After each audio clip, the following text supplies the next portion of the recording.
Hi friends, welcome you all into the another lesson of English grammar into my channel English Learning with Joy.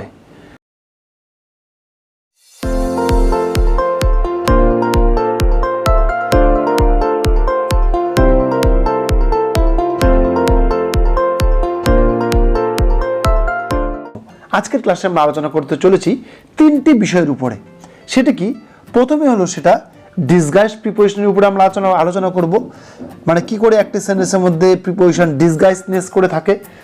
সেকেন্ডে আমরা দেন কিভাবে preposition হিসেবে use হয়। তারপরে আমরা দেখব the same word may be an adverb or a preposition, মানে কিছু কিছু ওয়ার্ড আছে যেগুলো একই রকম ওয়ার্ড, কখনো বাক্যে সেটা অ্যাডভার্ব, কখনো বা সেটা প্রিপোজিশন হিসেবে সেটা ইউজ হয়ে থাকে। সেটা কিভাবে ইউজ হয় সেটাকেও আমরা খুব সুন্দর করে আমরা বুঝবো আর জানবো। তাহলে চলো এবার প্রথমে আমরা দেখে নেই ডিসগাইজ প্রিপোজিশন নিয়ে। ডিসগাইজ কথার মানে কিন্তু হলো আক্ষরিক অর্থে ছদ্মবেশ, মানে ডিসগাইজড প্রিপোজিশন। দেখো তোমরা বন্ধুরা, তোমরা বুঝতে পারছো যে ডিসগাইজড প্রিপোজিশন মানে ছদ্মবেশধারী প্রিপোজিশন। মানে ইংলিশ গ্রামারে সেন্টেন্সের মধ্যে মাঝে মাঝে প্রিপোজিশন ডিসগাইজ ফর্মে থাকে, ছদ্মবেশ আকারে লুকিয়ে থাকে। সেটা কি ধরনের আমরা দেখব এবং প্রথমে ডেফিনেশন দেখে নেব। ডেফিনেশনে দেখো দেওয়া আছে, a disguised preposition is a type of preposition that is not used or implemented directly in sentences. মানে ডিসগাইজ প্রিপোজিশন এমন এক ধরনের প্রিপোজিশন যেটা সেন্টেন্সের মধ্যে ডিরেক্টলি কিন্তু ইউজ করা হয় না। Disguised preposition is used before any word to build a relationship with another word. মানে ডিসগাইজড প্রিপোজিশন এমন একটি প্রিপোজিশন যেটা নাকি কোনো শব্দের আগে বসে এবং ওই সেন্টেন্সের মধ্যে অন্য শব্দের সাথে তার রিলেশনশিপ তৈরি করে। এটাই কিন্তু ডিসগাইজড প্রিপোজিশনের কাজ। তাহলে তোমরা বুঝলে যে ডিসগাইজ প্রিপোজিশন কিন্তু কখনো ডিরেক্টলি ইউজ করা হয় না।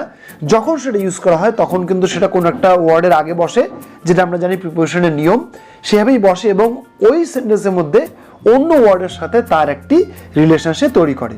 এইবার দেখো ডিসগাইজ প্রিপোজিশনটা কিভাবে ইউজ হচ্ছে এবং কোথায় কোথায় ইউজ হচ্ছে। এবার দেখো দেওয়া আছে, এক্সাম্পলস অফ ডিসগাইজড প্রিপোজিশনস আর এ অ্যান্ড ও। মানে ডিসগাইজ প্রিপোজিশনগুলো কি কি? এ আর ও, এই দুটো কিন্তু অ্যালফাবেট। তারপরে দেখো on changed into a and of can be changed into o respectively. এইবার দেখো এই যে এ অ্যালফাবেটটি আছে, এটি কিন্তু সেন্টেন্সের মধ্যে দেওয়া থাকবে, সেইখানে কিন্তু লুকিয়ে থাকবে হলো অন। মানে অন প্রিপোজিশনটি এখানে ডিসগাইজ ফর্মে থাকে, সামনে থাকে এ, যদিও কিন্তু তার মিনিংটা কিন্তু অনের মতনই কিন্তু বোঝায়। সুতরাং অনটা ওখানে ডিসগাইজ ফর্মে থাকে, ছদ্মবেশ ধারণ করে থাকে। তারপরে দেখো যদি সেন্টেন্সের মধ্যে যদি দেওয়া থাকে ও এমন করে ওখানে দেওয়া থাকে, সেইখানে কিন্তু ওই ও এর মধ্যে অফ প্রিপোজিশনটি ডিসগাইজ ফর্মে থাকে, মানে অফ প্রিপোজিশনটি লুকানো অবস্থা থাকে, তাই সেটা অফটা হলো ডিসগাইজ প্রিপোজিশন। আমরা নিচের এক্সাম্পলগুলো দেখলে খুব সুন্দর করে ব্যাপারটি আমরা বুঝে নেব। এক নম্বর এক্সাম্পলে দেখো দেওয়া আছে, he got a holiday package. দেখো এখানে দেওয়া আছে এ, এখানে কিন্তু আমরা দেখব এখানে কিন্তু এর জায়গায় কিন্তু অন বসতো। সেন্টেন্সটাকে যদি আমরা এইভাবে বলি ভালো করে বুঝতে পারবো, he got on holiday package. তাহলে এখানে অনটি কিন্তু এখানে ডিসগাইজ প্রিপোজিশন হিসাবে কিন্তু এখানে আছে। নাম্বার 2 সেন্টেন্সে বা নাম্বার 2 এক্সাম্পলে দেখো দেওয়া আছে, she earned 1 euro a day. এটাও কিন্তু একই। এখানে সেন্টেন্সটাকে যদি আমরা এইভাবে যদি লিখি, she earned 1 euro on day, ঠিক আছে, তাহলে কিন্তু আমরা ঠিকঠাক করে বুঝতে পারবো। মানে ব্যাপারটা হলো এ যদি থাকে প্রিপোজিশন, এ যদি অ্যালফাবেট যদি এখানে যদি দেওয়া থাকে, সেটা কিন্তু অন প্রিপোজিশনকে সেটা রিপ্রেজেন্ট করছে এবং অনটি ওখানে ডিসগাইজ হিসাবে কিন্তু আছে। তারপরের এক্সাম্পল দেখো, third example, her flight will land at 6 o'clock। দেখো আমরা যে কোনো ইংলিশ বাক্যের মধ্যে বা ইংলিশ সেন্টেন্সের মধ্যে আমরা প্রচুর জায়গায় দেখি ও ক্লক। এই ও ক্লকটা কিন্তু অন্য একটা প্রিপোজিশনকে সে রিপ্রেজেন্ট করছে। সেটা কি? দেখো সেন্টেন্সটাকে যদি আমরা এইভাবে বলি, her flight will land at 6 o'clock। ঠিক আছে, মানে অফটা, মানে অফ প্রিপোজিশনটি ওখানে ডিসগাইজ ফর্মে রয়েছে, ছদ্মবেশ আকারে লুকিয়ে আছে এবং ওটা কিন্তু সামনে আছে। তাহলে দেখো আমরা প্রথম রুলসের মধ্যে আজকের ক্লাসে ডিসগাইজ প্রিপারেশন কাকে বলে, সেই ডিসগাইজ প্রিপারেশনটা কী কীভাবে ইউজ হয় এবং কোন কোন ডিসগাইজ প্রিপারেশন কোন কোন অ্যালফাবেটের জন্য সেগুলো ইউজ হয়ে থাকে সেটা কিন্তু আমরা প্রথমে জানলাম। তারপরের নিয়মটির মধ্যে আমরা চলে যাচ্ছি, সেখানে আমরা দেখব দেন, মানে দেন কখন প্রিপোজিশন হিসেবে ইউজ হয়ে থাকে। দেখো দেওয়া আছে the word is normally a conjunction. আমরা সবাই জানি দেন এই যে শব্দটি এটা কিন্তু সাধারণত সেন্টেন্সের মধ্যে কনজাংশন হিসেবেই কিন্তু ইউজ হয়ে থাকে।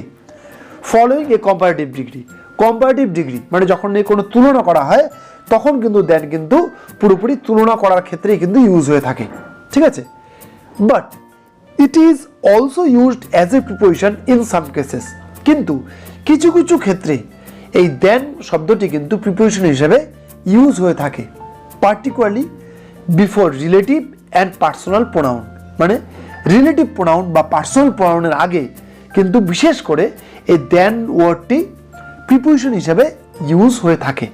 সেটা কীরকম দেখো, আমরা এখানে ভালো করে এক্সাম্পলগুলো দেখলাম। প্রথম এক্সাম্পলে দেখো দেওয়া আছে we selected your son then whom no better man was available. তাহলে দেখো দেনের পরে দেখো যে ওয়ার্ডটি দেওয়া আছে হুম, হুমটি কিন্তু এখানে পার্সোনাল প্রোনাউন, সরি হুমটি কিন্তু এখানে রিলেটিভ প্রোনাউন। তাহলে হুমের আগে এখানে দেন কথাটা ইউজ হচ্ছে, তাহলে দেন এখানে কিন্তু প্রিপোজিশন হিসেবে ইউজ হচ্ছে। পরের এক্সাম্পলটি দেখো he is better than me in every respect. এইখানে দেখো মি, এই যে মিটা হলো পার্সোনাল প্রোনাউন, তাহলে মি এর আগে দেখো দেন আছে, তাহলে এটাও কিন্তু এখানে প্রিপোজিশন হিসেবে কিন্তু ইউজ হচ্ছে। নেক্সট এক্সাম্পলটি দেখো দেওয়া আছে no one other than him was present there. এখানে দেখো মাঝে যে হিম দেওয়া আছে, এই হিম ওয়ার্ডটা কিন্তু পার্সোনাল প্রোনাউন আমরা সবাই জানি, এবং এই হিমের আগে যে দেন আছে এই দেন কিন্তু এই সেন্টেন্সের মধ্যে প্রিপোজিশন হিসেবে কিন্তু কাজ করছে।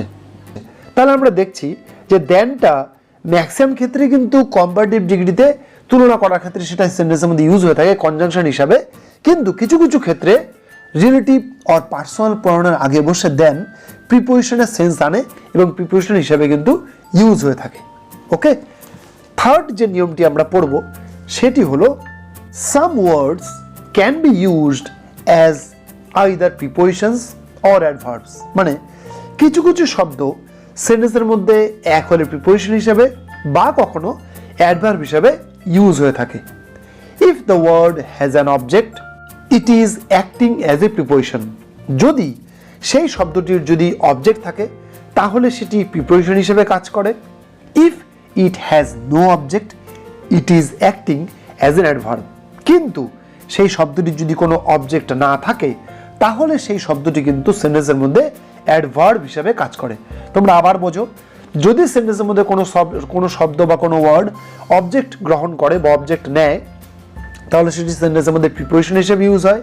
আবার ওই একই শব্দ যদি সেন্টেন্সের মধ্যে যদি অবজেক্ট না নেয় তাহলে সেন্টেন্সের মধ্যে সেটি কিন্তু অ্যাডভার্বের সেন্স নিয়ে আসে বা অ্যাডভার্ব হিসেবে কাজ করে থাকে।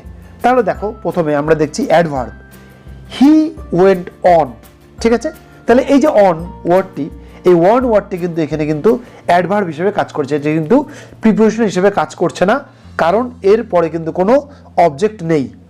আরেকটি এক্সাম্পল দেখো সিট ডাউন, তাহলে দেখো এই যে ডাউন কথাতে কিন্তু এখানে অ্যাডভার্ব হিসেবে ইউজ হচ্ছে, যদিও এটি প্রিপোজিশন কিন্তু এটা কিন্তু এখানে সেন্টেন্সের মধ্যে অ্যাডভার্বের সেন্স নিয়ে আসছে। দেখো পরের এক্সাম্পলে আমরা দেখব প্রিপোজিশন হিসেবে কীভাবে অন ইউজ হচ্ছে। সিট অন দ্য বেঞ্চ, তাহলে দেখো এই যে অন ওয়ার্ডটি, এই অন ওয়ার্ডটি কিন্তু দ্য বেঞ্চ একটি অবজেক্ট নিয়ে আসছে বা দ্য বেঞ্চ অবজেক্টের সাথে বসেছে, সুতরাং এইখানে অনটি কিন্তু প্রিপোজিশন হিসেবে কাজ করছে।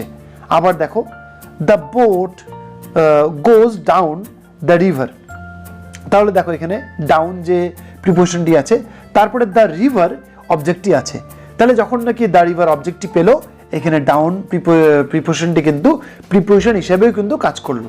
কিন্তু ওপরের এক্সাম্পল আমরা দেখলাম যখনই অন আর ডাউন যখন নাকি কোনো রকম অবজেক্ট গ্রহণ করেনি সেই দুটো প্রিপোজিশনই কিন্তু ওখানে অ্যাডভার্ব হিসেবে ইউজ করলো। ঠিক আছে, আই হোপ তোমরা আজকে ক্লাসটির দ্বারা যে তিনটি বিষয় নিয়ে আমরা আলোচনা করলাম এই তিনটি জিনিসকে তোমরা খুব ভালো করে আজকের ভিডিও দ্বারা তোমরা বুঝতে পারলে। ভিডিওটি ভালো লাগলে চ্যানেলটিকে সাবস্ক্রাইব করো, লাইক করে বন্ধুদের সাথে অনেক রকম করে শেয়ার করো। তাহলে আমাদের দেখা হবে এরপরে নেক্সট আরেকটি ভিডিওতে। Till then stay safe, stay healthy, good by.